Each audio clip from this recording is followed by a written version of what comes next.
Hey everyone, welcome to episode 1 of our financial literacy series. We're going to be covering money mindset and goal setting. If there's one thing that you could take away from this, we'd say money moves in the direction of your habits.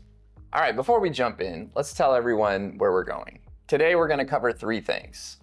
What money actually is, the difference between needs and wants, which is very important, and how goals give money direction. That's it, 3 ideas. Which sounds simple. Yeah, that's true. It does sound simple. Until you realize most people get all 3 wrong. Fair. So let's start with the story. Alex is 16, and he is holding exactly $148.72. It is his first paycheck. Right now, that piece of paper feels like absolute freedom. But that initial feeling of infinite possibilities starts to fade the moment you have cash in hand. When unguided spending begins, the mental subtraction quickly narrows those options. On the walk home, his phone buzzes. A friend is asking to meet for a specialty coffee. $7. It feels like a tiny fraction of his new wealth, but it represents the first decision he has to make. Money follows your impulses until you actively give it a job to do.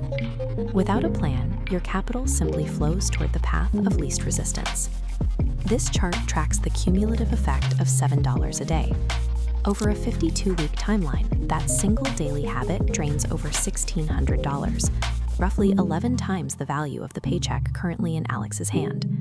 Money evaporates without intentional direction. So let's go back to the first point. What is money? And today we're talking about money as a tool. It's not the goal, it's just a tool that you have. And tools are meant to build something. You don't admire a hammer, you use it. Unless it's your lucky hammer. Right. Even then, it's still for building. Yeah. Money builds options. It can buy food, it can pay for your shelter, fund education, be invested, and you can even give it away. But it doesn't decide anything on its own. You decide. And here's where it gets interesting. The same $200 can create completely different futures. Spend it, one outcome. Save it, another. Invest it, another. So the money isn't the powerful part. What you're going to do with it, the decision, that's the powerful part. So let's talk about where people get tripped up. Needs versus wants. Basic needs are easy. Food, shelter, clothing, that's survival. And most of us aren't making survival decisions. We're making upgrade decisions. But upgrades cost something. You may want the newest phone, but do you need the newest phone when it's released? You might want a coffee shop coffee, but do you need a coffee shop coffee? And this is where people say, but I work hard, I deserve this. You know what? You probably do. But every want carries a trade-off. However, when you say yes to one thing, you're actually eliminating something else. Let's cover some other stories with the same equation. Sabrina. All right. She reminds me of that friend who's been grinding for years, working late nights, extra certifications, chasing the next step up, but saying no to trips because she couldn't afford them. She finally gets promoted and texts, "I did it." And you could hear the relief. Now she's scrolling apartments thinking, I don't want to feel broke anymore. It's not ego, it's exhaustion. And when you sit across from her at dinner, she's not saying, hey, I want to show off everything I have. She's saying, I just want to feel or see progress from all the hard work and sacrifice that I've put in. That's real. But I would say this. Here's the tension. If every raise becomes a lifestyle upgrade for Sabrina, she never actually gets ahead. Her income rises, and so do her expenses. Feels like progress, but is it? Or is it like a hamster wheel that she's running on? It looks better, but she still struggles with living paycheck to paycheck, anxious, stressed, all the things of life come crashing in on her. And then there are our friends David and Sarah. They're the couple who host Thanksgiving every year. Their house is full, loud, warm, and yeah, their kitchen is outdated. Their cars are getting old, their kids need braces. They haven't been on vacation in 5 years. When they talk about remodeling, it's not about impressing anyone. It's about creating a space where memories happen. But in the same week, they're looking at their retirement projections and they are not getting higher. They realize something uncomfortable. The math doesn't care about them hosting people or any of their other problems. The numbers just reflect where their money is. So now they're sitting at their table and they're saying, do you want a better kitchen now or more freedom later for retirement? That's not a shallow conversation to have. That's values in conflict, and hard decisions have to be made, right? Absolutely. And then there's Mr. Thompson. He's the older guy at church or in the neighborhood who doesn't talk much about money until you ask. Then he'll lean back and say, let me tell you what I wish I understood at 25. That's true. He'll admit he chased a few things he didn't fully understand. He'll laugh about how he panicked once when markets dropped. Yeah. And what's interesting is he never brags about his wins, just things he wants to work on. He talks about the years he just stayed steady, and he often says this, consistency beats intensity. And that's someone who has lived long enough to see compounding actually work. Different seasons, different pressures. But if you strip it down, they're all facing the same question Alex is facing. What is money going to do in my life? Will it be a tool in my hand or will it control me? That question is answered by looking at your decisions about how you use money as a tool. And here's our third point, Lenny. Money only works as a tool if you know what you're building and if you have a goal. A tool is useless without a blueprint. Without a clear plan for your capital, every unguided dollar you spend is a withdrawal from your future flexibility. This diagram organizes financial direction. Categorizing goals into short, medium, and long-term buckets gives every dollar purpose. Short-term targets start with an emergency fund for sudden shocks. Medium-term goals fund needs like a reliable vehicle.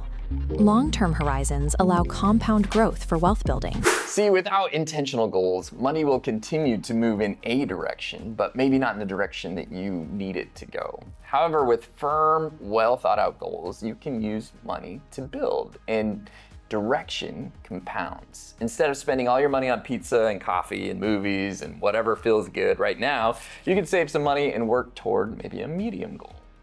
So let's take a moment and return to see what our friend Alex should consider doing. Should he buy the $7 coffee every day? He needs his caffeine, or should he not? He still wants, or as he would say, man, I need my coffee, right? Well, rather than maybe spending $7 a day on a latte, Alex decided, hey, I'm gonna try making some coffee at home. And this is costing him maybe roughly $1. And so he's saving $30 a week from just buying big lattes, and he's making coffee at home. And with that $30, Alex is putting $30 into his savings account, and he's saving up money for maybe an electric guitar. Small decision, new direction. Yeah, that's good. What about our friend Sabrina?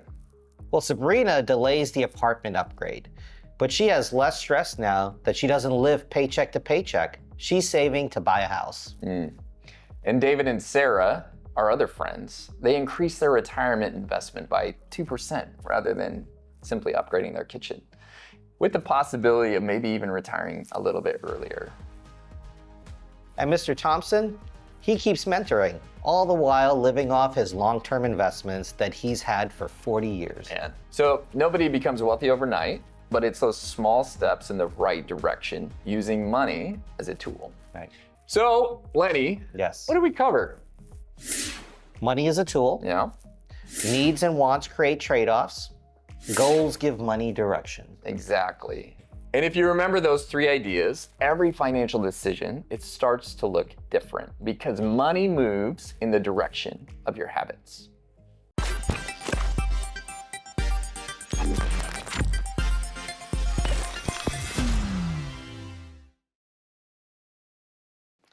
Well, Andrew, what's a financial goal you have or have had before? Yeah, I remember when I was in high school working toward buying a 1995 Chevy Monte Carlo. Have you ever seen one of these cars? I do. This thing was a boat. It was a coupe, which means it has two doors, but it was like a full-size sedan. And it was so cool because this would have been in 2002, I believe. And man, I worked at McKinsey River Pizza Company, making pizzas, washing dishes. I was serving tables, and I was putting money away for my 1995 Monte Carlo. And you know how much I paid for that 95 Monte Carlo? How much? $3,500. Wow. And it was like the world, all the money in the world that I had. And so I bought that car and I enjoyed it for a few years. And that for me would have been kind of a medium-term goal that took me probably a year or more, maybe 18 months to buy. That's amazing. Yeah, that was one of my medium-term goals that I saved. And you know, at the time, I was buying video games, I was buying pizzas and other things, but man, when I actually made a honest long-term goal and I met that, there was something very fulfilling about doing that. What about you? Has there been a goal that you've worked for? Well, you know what? Now you kind of went kind of old school. I did. You went back a little bit. Yeah. I mean, I'll go back a little bit further because I'm a little bit older than you. But I remember having my first job, and I was working in a little grocery store. And I remember wanting this electric guitar that I had wanted. I just wanted one so bad. It was $325. Wow. Yeah, I know. Imagine how expensive that could be for a 16-year-old. That was a long time ago, too. That was a long time ago. That was a lot of money. It's probably like $3,000 today. But I remember saving up, and at that time, my parents opened up a passbook savings. Those don't even exist anymore. Wow. But I would go and I would put a little bit of money into my bank account out of every single paycheck, just for that electric guitar. I still remember to this day walking out of the music store having purchased my electric guitar with my amp and everything else and going home and playing it for the first time. And it was the most incredible experience. Yeah. Being able to walk out saying, okay, I actually was able to buy this on my own. There's something incredibly fulfilling about hitting that goal. Doing it. Absolutely. Absolutely.